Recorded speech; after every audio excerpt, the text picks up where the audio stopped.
ओम शांति। अॼु मुले तारीख़ आहे 11/12/2023। मिठा मिठा बाप दादा चवनि था, मीठे मीठे ॿार, तव्हां सभिनि खे जीवन मुक्ति जो मंत्र ॾियण वारा सतगुरु जा ॿार गुरु आहियो। तव्हां ईश्वर जे बारे में कॾहिं बि झूठ न ॻाल्हाईंदा आहियो। प्रश्न आहे, सेकेंड में जीवन मुक्ति प्राप्ति करण जी विधि ऐं हुनजो गायन छा आहे। उत्तर आहे, सेकेंड में जीवन मुक्ति प्राप्त करण जे लाइ प्रवृत्ति में रहंदे हुए कमल फूल समान पवित्र रहो। सिर्फ़ हिन अंतिम जन्म में पवित्रता जी प्रतिज्ञा करो त जीवन मुक्ति मिली वेंदी। बाबा चवनि था, हिन ते ई राजा जनक जो मिसाल आहे कि गृहस्थ व्यवहार में रहंदे हुए हिकु सेकेंड में प्रतिज्ञा जे आधार सां जीवन मुक्ति प्राप्त कई। त जनक जो मिसाल गृहस्थनि जे लाइ आहे। जनक चई न, मूंखे इहा ज्ञान घर गृहस्थी, त उन्हनि खे जेको घर गृहस्थी में रही करे ॾियो त हुन वठी करे सेकेंड में प्रतिज्ञा करे जीवन मुक्ति प्राप्त कई। गीता हिन इहो वक़्तु वञे थो। ओम शांति। बाप ईंदा आहिनि सभिनि खे सेकेंड में जीवन मुक्ति ॾियणु। गायन बि आहे, सभिनि जो सदगति दाता जीवन मुक्ति दाता हिकु ई आहे। हिकु सेकेंड में जीवन मुक्ति छो चईंदा आहिनि। जीअं राजा जनक जो मिसाल आहे, उन्हनि जो नाम जनक हुयो, परंतु भविष्य में उहो ई अनुजनक ठहींदो आहे। जनक जे लाइ चईंदा आहिनि कि उन्हनि हिकु सेकेंड में उन्हनि खे जीवन मुक्ति मिली। लेकिन जीवन मुक्ति त सत्य त्रेता में चईंदा आहियूं न। जीवन मुक्ति त गुरु माण्हू कन में मंत्र ॾींदा आहिनि, उनखे वशीकरण मंत्र बि चईंदा आहिनि। उहो त सभु मंत्र ॾींदा आहिनि, लेकिन तव्हांखे मिलंदो आहे महामंत्र, जीवन मुक्ति जो मंत्र। इहो मंत्र केरु ॾींदो आहे? ब्रह्म कुमार कुमारियूं। उन्हनि इहो मंत्र किथां खां मिलियो? हुननि खे हुन सतगुरु सां मिलियो। सर्वोत्तम त हिकु बाप ई आहे न, पोइ असां ॿार सर्वोत्तम ठहींदा आहियूं। उन में सर्वोत्तम गुरु हूंदा आहिनि न। तव्हां बि सतगुरु जा ॿार गुरु आहियो। गीता ॿुधाइण वारनि खे ई गुरु चइबो आहे न। नंबरवार त आहिनि ई। तव्हां बि सत ॻाल्हाइण वारा गुरु आहियो न। तव्हां कॾहिं ईश्वर जे बारे में कूड़ न ॻाल्हाईंदा आहियो। पहिरियों त तव्हां पवित्रता जे मथां ई सम्झाईंदा आहियो कि बाप सां प्रतिज्ञा करो, असां कॾहिं बि विकार में न वेंदासीं। झूठ आदि न ॻाल्हाइण, इहे त कॉमन ॻाल्हि आहे। झूठ त ॾाढा ई, कूड़ा त ॾाढा ई निकिरंदा रहंदा आहिनि। कूड़ त ॾाढनि सां निकिरंदो ई रहंदो आहे, पर हिते उहा ॻाल्हि न आहे। हिते त पवित्रता जी ॻाल्हि आहे। घर गृहस्थी में रहंदे हुए हिन अंतिम जन्म में असां बाप सां प्रतिज्ञा कंदा आहियूं कि असां कमल फूल समान पवित्र रहंदासीं।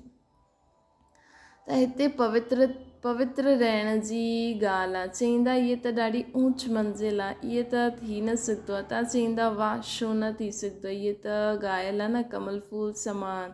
इहे दृष्टांत शास्त्रनि में लिखियलु आहे। ज़रूरु बाप ई अहिड़ी शिक्षा ॾिनी हूंदी न। आहे ही भॻवान वाच्य या ब्रह्मणनि वाच्य? आहे बि भॻवान वाच्य या ब्रह्मण वाच्य? जो भॻवान असांखे ज्ञान ॾिनो अथई त असां सभु ब्रह्मण न, जो पक्का ब्रह्मण हूंदा आहिनि, उन्हनि जो ई उहो ई सची गीता ॿुधाए सघंदा आहिनि। भॻवान सभिनि खे ॿुधाईंदा आहिनि, ब्रह्मण ॿार ई ॿुधंदा आहिनि। इहा ॻाल्हि तव्हांखे सभिनि खे सम्झाइणी आहे। मूल ॻाल्हि आहे पवित्रता जी। कमल फूल समान पवित्र ठहिणो आहे। जनक मिसर त हिते हिन ज्ञान में मूल ॻाल्हि आहे कि असांखे पवित्र रहणो आहे। उहो ई वञी करे अनुजनक ठहींदो आहे न। जीअं राधे अनुराधे ठही न, त जनक अनुजनक ठहियो। जीअं राधे अनुराधे ठहींदी आहे न। कोई जो नाम नारायण आहे त भविष्य में अनुनारायण ठहींदो आहे। इहा एक्यूरेट ॻाल्हि आहे। बाबा चवंदा, ॾिसो ब्रह्मा बाबा बि घर गृहस्थी सहित समर्पित थिया। त ब्रह्मा बाबा जेका हुया उहो बि गृहस्थ व्यवहार में ई रही करे उन्हनि ज्ञान पूरो धारण कई वरितई न।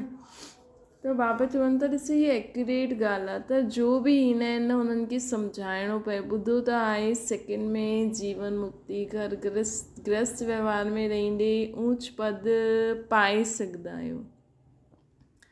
सो बाबा गारंटी था करनि कि गृहस्थ व्यवहार में रही करे ऊच पद पाए सघंदा आहियो। असां अनुभव सां चईंदा आहियूं, गपोड़ा न मारंदा आहियूं। भॻवान वाच्य मुख्य ॻाल्हि सम्झाइणी आहे, भॻवानु सभिनि जो बाप आहे न, ज़रूरु जीवन मुक्ति दाता बि उहो ई आहे। इहा प्रवृत्ति मार्ग आहे न, सन्यासियुनि जो आहे निवृत्ति मार्ग। उहो कॾहिं राजयोग सिखलाए न सघंदा आहिनि, उहो त घर बार छॾे भॼण वारा आहिनि। उहा इहे ज्ञान ॾेई न सघंदा आहिनि। इहे राजयोग आहे, गृहस्थ व्यवहार में रहंदे हुए कमल फूल समान पवित्र रहणो आहे।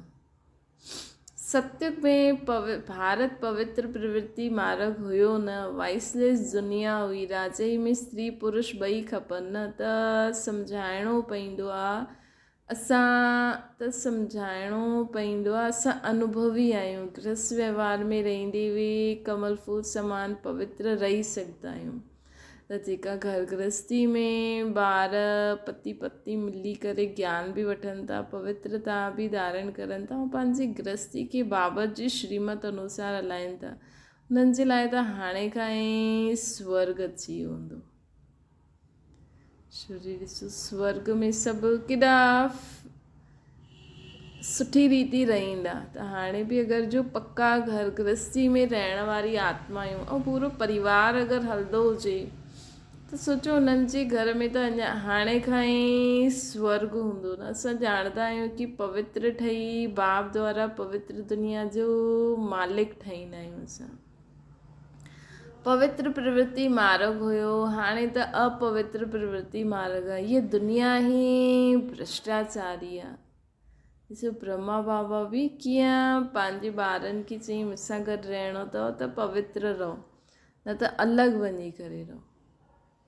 कुझु बि न ॾिननि उन्हनि खे। त हाणे त ॿारनि खे ईअं न करिणो आहे। हाणे त बाबा चईंदा आहिनि न, चलो ठीकु आहे, शादी कराइणो आहे त शादी कराए छॾो।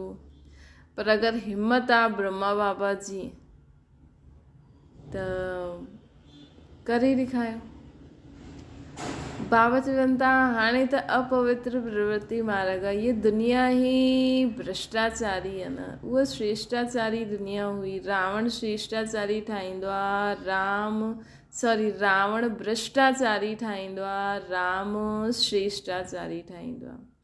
त हीअ दुनिया ई भ्रष्टाचारी आहे न, उहो आहे श्रेष्ठाचारी दुनिया। कंहिं ठाही उहा श्रेष्ठाचारी दुनिया? शिव बाबा परमात्मा राम अची करे श्रेष्ठाचारी दुनिया ठाहींदो आहे, रावण भ्रष्टाचारी दुनिया ठाहींदो आहे। अॼुकल्ह रावण राज्य हलंदो आहे न, भ्रष्टाचारी दुनिया में ई भक्ति मार्ग आहे। दान पुण्य आदि कंदा रहंदा आहिनि, छो जी भ्रष्टाचार आहे न। सम्झंदा आहिनि मनुष्य जेतिरो भक्ति दान पुण्य कंदो त पोइ भॻवानु मिलंदो। भॻवान जी भक्ति कंदा आहिनि, चईंदा आहिनि असांखे अची करे श्रेष्ठ ठाहियो। भारत श्रेष्ठाचारी हुयो, हाणे न आहे।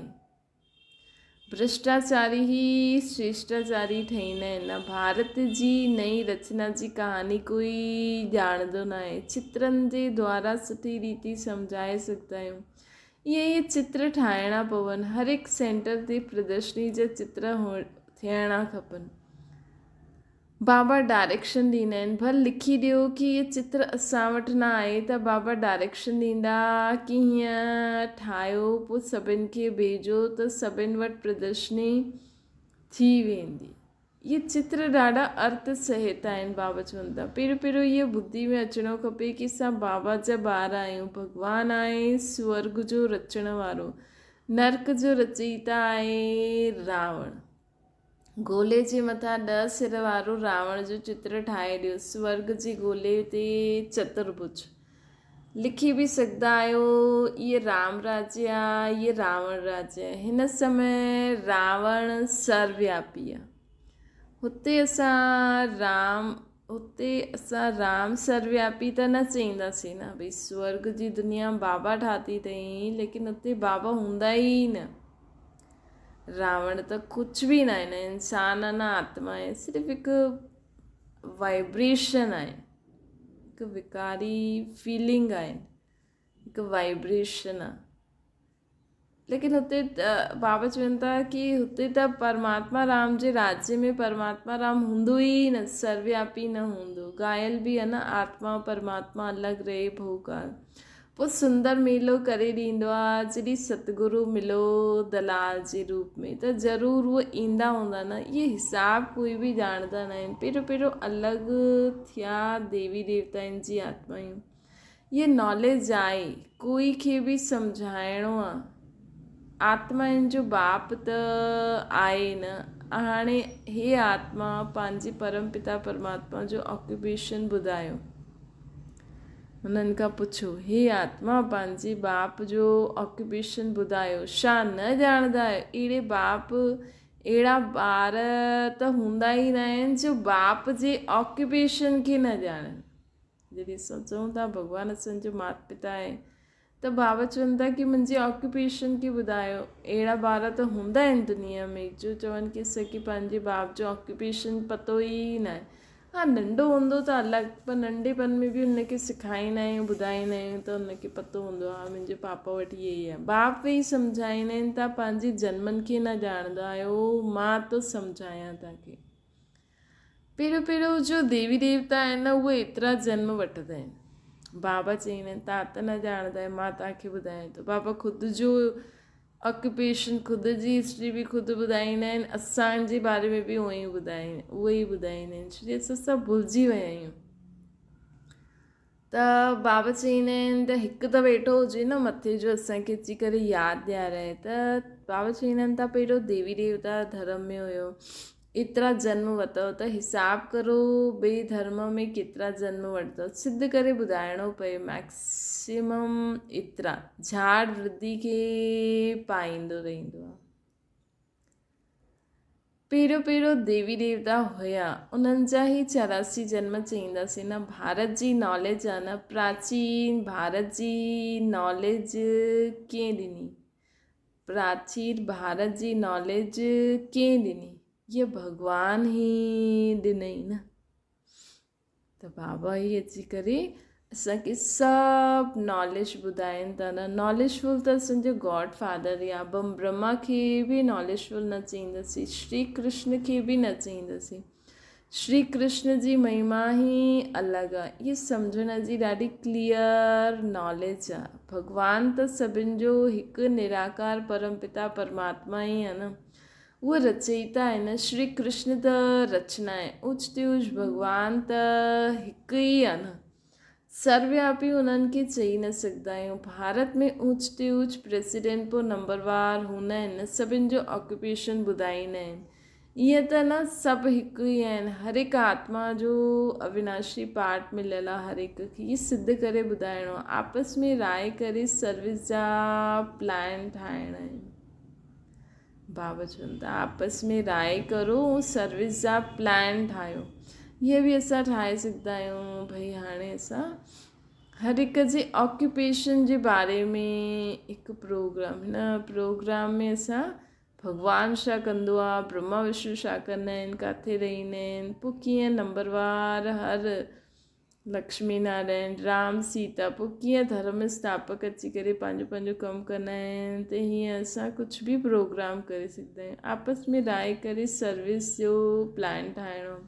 परंतु जंहिंजी लाइन क्लियर न हूंदी, कोई विकार हूंदो त नाम रूप में फसी वेंदो आहे, त इहे कमु न करे सघंदो आहे। हिन में लाइन वॾी क्लियर खपे, हिन में लाइन वॾी क्लियर खपे। बाबा चवनि था रिज़ल्ट त अंत में ई निकिरंदी न। हाणे सभी नंबरवार आहिनि। मनुष्य चईंदा आहिनि इहे व्यास भॻवानु शास्त्र ठाही। हाणे व्यास त भॻवानु न थी सघे न। वास्तव में धर्म जा शास्त्र आहिनि ई 4। भारत जो धर्मशास्त्र त आहे ई हिकु माई बाप गीता। वरसो उन्हनि सां मिलंदो आहे, बाप द्वारा मां द्वारा बाप खां वरसो मिलंदो आहे न। गीता माता खे बाप, गीता माता जो बाप आहे रचता। त बाप जो वरसो माउ द्वारा मिलंदो आहे। त गीता संजी माउ थी वई, वरसो उन्हनि सां मिलंदो आहे, माउ द्वारा बाप सां वरसो मिलंदो आहे। गीता माता जो बाप आहे रचता। त गीता द्वारा ई बाबा प्राचीन सहज राजयोग जी नॉलेज ॾिनी हुई न। गीता त बाबा बि हाणे कीअं था ॾियनि, ज्ञान द्वारा ई ॾियनि था न। ही ज्ञान ई त गीता ज्ञान आहे न, त ज्ञान द्वारा ई, भले ब्रह्मा जी मुख सां ॾिनई, लेकिन त बि ज्ञान ई था ॾियनि न। ज्ञान द्वारा ई असां सम्झूं था न। त राजयोग जी नॉलेज ॾिनई न, हाणे ॾियनि था न। गीता त भारत खंड जो शास्त्र आहे। पोइ इस्लामियुनि जो धर्म शास्त्र पंहिंजो पंहिंजो आहे, बुद्ध जो पंहिंजो पंहिंजो, क्रिश्चन धर्म जो पंहिंजो पंहिंजो। गीता त सभिनि जो माई बाप, बाक़ी शास्त्र सभु ॿार आहिनि, उहे पोइ निकिरंदा आहिनि। बाक़ी एतिरा वेद उपनिषद आदि इहे सभु कंहिं धर्म जा आहिनि, इहे मालूम त हुजिणो खपे कि इहे कीअं उचारिया। बाक़ी सभु वेद उपनिषद आदि इहे सभु कहिड़े धर्म जी जा आहिनि, इहे मालूम त हुजिणो खपे न। बाबा चवनि था उन्हनि सां कहिड़ो धर्म निकिरंदो आहे, कोई धर्म त आहे न। पहिरियों त सिद्ध करे ॿुधाइणो आहे कि गीता खे खंडन थी आहे। बाप हिन जे बदिले बाप जे बदिले ॿार जो नाम ॾेई छॾियो अथनि। जीवन चरित्र त सभिनि जा अलॻि अलॻि हूंदा आहिनि। बाप चवंदा आहिनि सर्वधर्मानी परित्याय मामेकम यादि करो। परमात्मा आत्माउनि खे चवंदा आहिनि तव्हां अशरीरी थी वञो, अशरीरी थी करे मूंखे यादि करो। अशरीरी बाप ई इहा चई सघंदा आहिनि, अशरीरी बाप ई इहे चई सघंदा आहिनि कि पंहिंजे खे अशरीरी सम्झी करे मूंखे यादि करो। त जॾहिं ख़ुदि अशरीरी आहे तॾहिं त असांखे बि चईंदो आहे न कि तव्हां बि अशरीरी थी वियो, मूंखे यादि करो। सन्यासी त चई न सघनि, इहे गीता जा अक्षर आहिनि। सभु धर्म वारनि खे चईंदा आहिनि अशरीरी भव। अॼु बाबा सभी धर्म वारनि खे चवनि था अशरीरी भव। हाणे नाटक पूरो थियो। सभिनि खे मंत्र मिलंदो आहे कि देर से देर जी सभु संबंध त्याग करे मामेकम यादि करो त मूं वटि अची वेंदा। बाबा अॼु चवनि था सभिनि खे इहे पैगाम पहुचायो कि अशरीरी बाप अची करे असांखे चए थो अशरीरी आत्मा ठहो। देह से देह जे सभु संबंधनि खे त्याग करे पंहिंजे खे अशरीरी सम्झी मूंखे बि मथे अशरीरी रूप में यादि करो त मूं वटि हली ईंदा। मुक्ति खां पोइ जीवन मुक्ति ज़रूरु आहे। पद जीवन मुक्ति जो आहे, वाया मुक्ति जो बि ईंदा आहिनि सतो रजो तमो सां पास ईंदा आहिनि। सम्झाइणी केॾी सुठी आहे, परंतु ॿार हिकु कन सां ॿुधी ॿिए कन सां कढी छॾींदा आहिनि। वैसे आहे ॾाढो सही। तव्हां जॻह जॻह ते प्रदर्शनी करो, अख़बार में बि पइजी वञे, ख़र्चो करे सघंदा आहियो। भले सभु ॿुधनि, अख़बार में जो ज़रूरु, अख़बार में त ज़रूरु विझणो पए। बाबा चवनि था अख़बार में त ज़रूरु विझणो पए। ॿारनि खे ॾाढो नशो रहणो खपे। बाक़ी टाइम ॾाढो थोरो बचियो आहे। अतींद्रिय सुख जी वासना गोप गोपियुनि सां पुछो।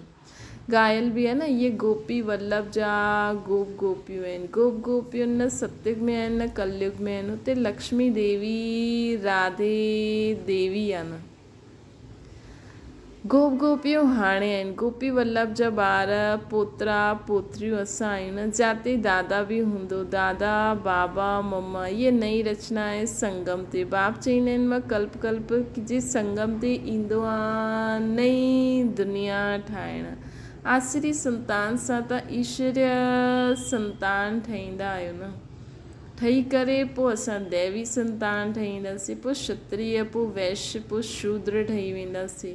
84 जन्म आहिनि न, पोइ साथ साथ वृद्धि बि थींदी वेंदी आहे। झाड़ बि पूरो कंप्लीट खपे न।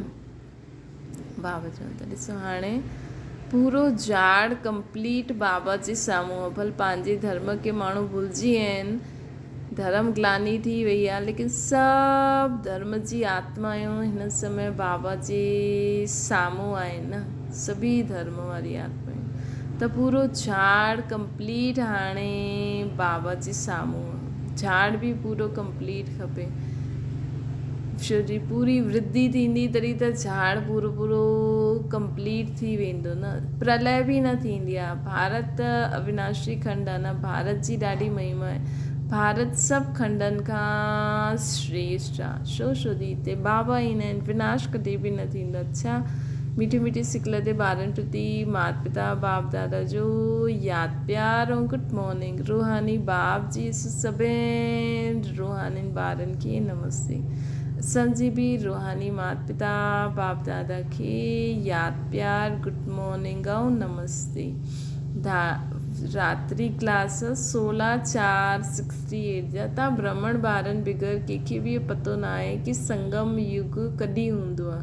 हिन कल्प जी संगम युग जी महिमा ॾाढी आहे। बाप अची करे राजयोग सिखलाईंदा आहिनि। सतयुग जे लाइ त ज़रूरु संगम युग ई, सतयुग जे लाइ त ज़रूरु संगम युग ई ईंदो। आहे बि मनुष्य न, उन्हनि में कोई कनिष्ठ आहे, कोई उत्तम आहे। उन्हनि सां अॻियां महिमा, उन्हनि जे अॻियां महिमा कंदा आहिनि। तव्हां पुरुषोत्तम, असां कनिष्ठ आहियूं। आपे ॿुधाईंदा आहिनि कि मां अहिड़ो आहियां, मां अहिड़ो आहियां। बाबा चवनि था असां आहियूं त सभु मनुष्य ई, लेकिन असां में बि हाणे असां उत्तम ठहूं था, बाक़ी त सभु कनिष्ठ आहिनि न। हाणे सभु पुरुषोत्तम ठहूं था ऐं बाक़ी सभु कनिष्ठ आहिनि। वैसे दुनिया में बि माण्हू मूर्ति जे अॻियां हीअं चईंदो आहे न, देवी देवताउनि जे अॻियां। हाणे हिन पुरुषोत्तम संगम युग खे तव्हां ब्राह्मण बग़ैर कोई बि ॼाणे न सघंदो आहे। इन्हनि जी एडवर्टाइज़ कीअं करूं जो मनुष्य खे पतो पए। संगम युग जी एडवर्टाइज़मेंट कीअं करूं जो मनुष्य खे पतो पए। संगम ते भॻवान ई अची करे राजयोग सिखलाईंदा आहिनि। तव्हां ॼाणंदा आहियो असां राजयोग सिखूं था। हाणे अहिड़ी छा युक्ति रचूं जो मनुष्य खे मालूम पइजी वञे, परंतु थींदो धीरे। हाणे समय पियो आहे, ॾाढी वई थोरी रही। असां चईंदा आहियूं त मनुष्य जल्दी पुरुषारथ करनि। असां चईंदा आहियूं त मनुष्य जल्दी पुरुषारथ करनि, न त ज्ञान सेकेंड में मिलंदो। बाबा चवनि था ॾाढी वई थोरी रही। हाणे समय थोरो पियो आहे त बाबा चवनि था कि थींदो सभु धीरे धीरे ई आहे। असां चईंदा आहियूं कि मनुष्य जल्दी पुरुषारथ करे, लेकिन थींदो सभु पंहिंजे पंहिंजे समय ते। न त ज्ञान त सेकेंड में मिलंदो आहे, जंहिंसां तव्हां हुन समय सेकेंड में जीवन मुक्ति पाए वठंदा आहियो। परंतु असांजे सिर ते अधु कलप जो पाप जो बोझो आहे न, उहो थोरी सेकेंड में कढी वेंदो। जेको पुरुषारथ करे सेकेंड में पंहिंजे पाण खे परिवर्तन बि करे छॾनि, लेकिन जो पाप जो बोझो आहे उहो कीअं ख़तमु थिए। इन में त टाइम लॻंदो आहे। मनुष्य सम्झंदा आहिनि हाणे त समय पियो आहे, हाणे असां ब्रह्म कुमारियुनि वटि छो वञूं। लिटरेचर बि उठाए उल्टो ई, लिटरेचर सां उल्टो ई उठाईंदा आहिनि। तक़दीर में न आहे त उल्टो ई उठाईंदा न। तव्हां सम्झंदा आहियो पुरुषोत्तम ठहिण जो युग आहे। हीरे जहिड़ो गायन आहे पोइ कमु थी वेंदो आहे। गोल्डन एज पहिरियों सतयुग, हाणे डायमंड जहिड़ो जीवन, पोइ सोने जहिड़ो, पोइ सिल्वर, पोइ कॉपर, पोइ आयरन। असां संगम युग ई आहियूं, डायमंड एज वारा। सतयुग आहे गोल्ड एज। इहे तव्हां ॼाणंदा आहियो। स्वर्ग में बि स्वर्ग खां बि संगम सुठो आहे न। हीरे जहिड़ो जन्म आहे न। अमर लोक जो गायन आहे, पोइ कमु थी वेंदो आहे। त इहा बि लिखी सघंदा आहियो। पुरुषोत्तम संगम युग आहे डायमंड, सतयुग आहे गोल्ड, त्रेता आहे सिल्वर। इहे बि तव्हां सम्झाए सघंदा आहियो। संगम ते ई असां मनुष्य खां देवता ठाहींदा आहियूं। 8 रत्न ठाहींदा आहिनि। बाबा चवंदा आहिनि मां 8 रत्न ठाहींदो आहियां। त डायमंड जे विच में, त डायमंड खे विच में रखंदा आहिनि शिव बाबा पंहिंजे पाण खे। संगम जो शो ॾाढो आहे। संगम युग आहे हीरे जहिड़ो। हीरे जो मान संगम ते ई आहे। योग आदि सिखलाईंदा आहिनि जेके स्पिरिचुअल योग चइबो आहे, परंतु स्पिरिचुअल त फादर ई आहे न। स्पिरिचुअल फादर ई त असांखे सिखाए सघंदा आहिनि न। रूहानी फादर ऐं रूहानी नॉलेज संगम ते ई मिलंदी आहे। मनुष्य जंहिंमें देह अहंकार आहे उहो एतिरो जल्दी कीअं मञंदा। मनुष्य जंहिंमें देह अहंकार आहे उहो एतिरो जल्दी कीअं सम्झंदा बाबा चवनि था।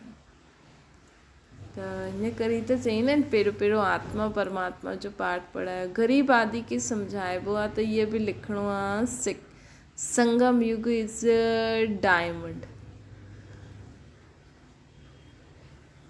एतिरी आयु हिन जी आहे।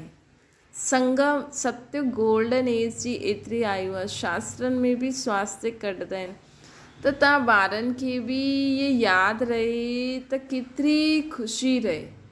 स्टूडेंट खे ख़ुशी रहंदी आहे। Student life is the best. इहे त सोर्स ऑफ इनकम आहे न। इहा आहे मनुष्य खां देवता ठहिण जी पाठशाला। बाबा चवनि था देवता आहिनि त विश्व जा मालिक हुया। इहे बि तव्हांखे मालूम आहे त अथाह ख़ुशी हुजणी खपे।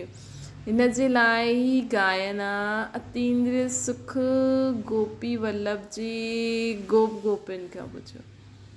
असां हर हिकु ॻाल्हि जे वीचार सागर मंथन कंदे कंदे सदा संजी बुद्धि कॾहिं परमधाम कॾहिं स्वर्ग कॾहिं बाबा संगम युग जी ॻाल्हियूं ॿुधाइनि था त हीअं फिरदी रहे त अतीन्द्रिय सुख थींदो न। टीचर अंत ताईं पढ़ाईंदा आहिनि त हुननि खे अंत ताईं इहे यादि करिणो पए। टीचर अंत ताईं पढ़ाईंदा आहिनि त असां स्टूडेंट खे बि उन्हनि खे अंत ताईं यादि करिणो पए। भॻवानु पढ़ाईंदा आहिनि पोइ भॻवान सां गॾु बि भॻवानु साथ बि त वठी हलंदा न। बाबा हाणे सभिनि खे पढ़ाए करे असांखे साथ बि त वठी हलंदा आहिनि न बाबा। लेकिन साथ कंहिंखे वठी हलंदा जेको हाणे बाबा सां गॾु सदा आहे उहो ई त साथ हली सघंदा न। पुकारदा बि आहिनि लिबरेटर गाइड दुख सां छुड़ाए। सत्युग में दुख हूंदो ई न आहे। चईंदा आहिनि विश्व में शांती हुजे। चओ कॾहिं थी उहो कहिड़ो युग आहे जॾहिं हुई कंहिंखे पतो न आहे। राम राज्य सत्युग रावण राज्य कलयुग इहे त ॼाणंदा आहियूं न। ॿारनि खे अनुभव ॿुधाइणो खपे। त हाणे जेको बि तव्हांखे बाबा जो ठहिण खां पोइ जो तव्हांखे अनुभव थींदो आहे न उहो सभु असांखे ॿियनि खे ॿुधाइणो खपे। बसि छा ॿुधायां दिलि जी ॻाल्हि। बेहद जो बाप बेहद जी बादशाही ॾियण वारो मिली वियो। ॿियो तव्हांखे अनुभव छा ॿुधायां। ॿियो कोई ॻाल्हि आहे ई न। हिन जहिड़ी ख़ुशी ॿियो कोई हूंदी ई न। जीअं डॉक्टर पढ़ण वारे खे जॾहिं उहो पास करे वठंदो आहे डॉक्टरी जी पढ़ाई पढ़ंदो आहे त बसि हुनखे इहे ई थींदो आहे कि मां पर एग्ज़ाम ॾेई करे पास थी वियो त बसि कॉलेज में हली वियो डॉक्टरी पढ़णु त हुनखे सदा इहो ई नशो रहंदो आहे कि मां डॉक्टर ठहींदमि। मूंखे डॉक्टर जी हाणे मां डॉक्टर ठही करे सभिनि जो इलाजु कंदमि। हुनखे केॾो नशो रहंदो आहे। सॼो ॾींहुं उहो हुन ई ख़ुशी में रहंदो आहे अरे मां डॉक्टरी थो पढ़ां। त हिन जहिड़ी ख़ुशी ॿियो कोई हूंदी ई न। बाबा चवनि था हिन जहिड़ी ख़ुशी ॿियो कोई हूंदी ई न। कोई खे बि कहिड़ी कंहिंसां बि रुठी करे वास्तव में घर में न वेहणो खपे। पंहिंजी बुद्धि सां सदा बाबा वटि वियो। इहे जीअं पंहिंजी तक़दीर सां रुठणु आहे। पढ़ाई सां रुठियो त छा सिखंदव। बाबा खे पढ़ाइणो ई आहे ब्रह्मा द्वारा। त हिक ॿिए सां कॾहिं रुठणो न खपे। इहा आहे माया। अगरि हिक ॿिए सां रुठी करे घर में वेठा आहिनि न बाबा खे भले घर गृहस्थी में रहो लेकिन असांजी बुद्धि सदा मथे रहणी खपे बाबा वटि। भले न वञो बाबा कॾहिं कॾहिं चईंदा आहिनि न 7 ॾींहंनि जो कोर्स करो भले घर में मुरली पढ़ंदा रहो अभ्यास कंदा रहो लेकिन असांजी बुद्धि बाबा वटि रहणी खपे। असांखे स्वयं खे परिवर्तन करिणो आहे। हिक ॿिए सां रुठी करे असां बाबा जी पढ़ाई छो छॾूं। पंहिंजी परमधाम जी यात्रा खे छो छॾूं। पंहिंजे बाबा एॾो ऊचो ज्ञान ॾियनि था एॾी दैवी एॾो वरसो था ॾियनि ज्ञान गुण शक्तियुनि जो हुनखे छो छॾूं असां। यज्ञ में असुरनि जा विघ्न त पईंदा ई आहिनि। अच्छा, मीठे मीठे रूहानी ॿारनि प्रति रूहानी बाप दादा जो यादि प्यार ऐं गुड नाइट। पहिरियों गुड मॉर्निंग वारी मुरली हुई, हाणे बाबा गुड नाइट था करनि। रूहानी ॿारनि खे रूहानी बाप जी नमस्ते बि आहे। असांजी बि रूहानी माता पिता बाप दादा खे यादि प्यार, गुड मॉर्निंग बि, गुड नाइट बि, ऐं असांजी बाबा खे नमस्ते बि। धारणा जे लाइ मुख्य सार बाप जो ॿुधाईंदा आहिनि, उहे हिकु कन सां ॿुधी ॿिए सां कढणो न आहे। ज्ञान जे नशे में रही सदा अतीन्द्रिय सुख में रहणो आहे। ॿियो आहे सभिनि खे सेकेंड में मुक्ति, जीवन मुक्ति जो आधार ॾियण लाइ इहे ई महामंत्र ॿुधायो कि हे देह सहित देह जे सभु संबंधनि खे त्याग, खुद खे अशरीरी आत्मा समझी बाबा के अशरीरी रूप में यादि करो। ये ही सभिनि खे महामंत्र ॿुधाइणो। वरदाना और क्लियर बुद्धि द्वारा हर ॻाल्हि खे परखी यथार्थ निर्णय करण वारा सफलता मूर्त। जेतिरी बुद्धि क्लियर हूंदी न, ओतिरो परखण जी शक्ति प्राप्त थींदी। ज़्यादा ॻाल्हियूं सोचण जे बजाय हिकु बाप जी यादि में रहो, बाप सां क्लियर रहो, त हर ॻाल्हि खे सहज ई परखी सघंदासीं असां। पोइ परखे करे यथार्थ निर्णय बि करे सघंदासीं। जंहिं समय जहिड़ी परिस्थिति आहे, जहिड़ो संबंध संपर्क वारा आहिनि, जो मूंड आहे, हुन समय ते हुन प्रमाण हलणो आहे। जंहिं समय जहिड़ी परिस्थिति आहे, जहिड़ो संबंध संपर्क वारनि जो मूंड आहे, कल्ह बि बाबा चई न, परखे करे ऐं यथार्थ परखे ऐं निर्णय करो त सफलता मूर्त मिलंदा।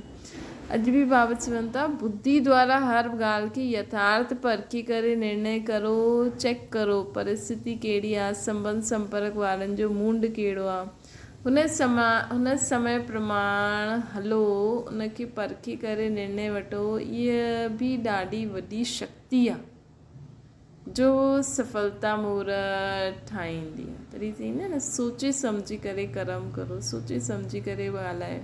ईअं न तव्हांजी त आदत ई आहे, लेकिन कॾहिं कंहिं माण्हू जो मूंड कहिड़ो, कॾहिं कहिड़ी सिचुएशन, त कंहिंजी आदत हूंदी आहे सदा ई मज़ाक करण जी।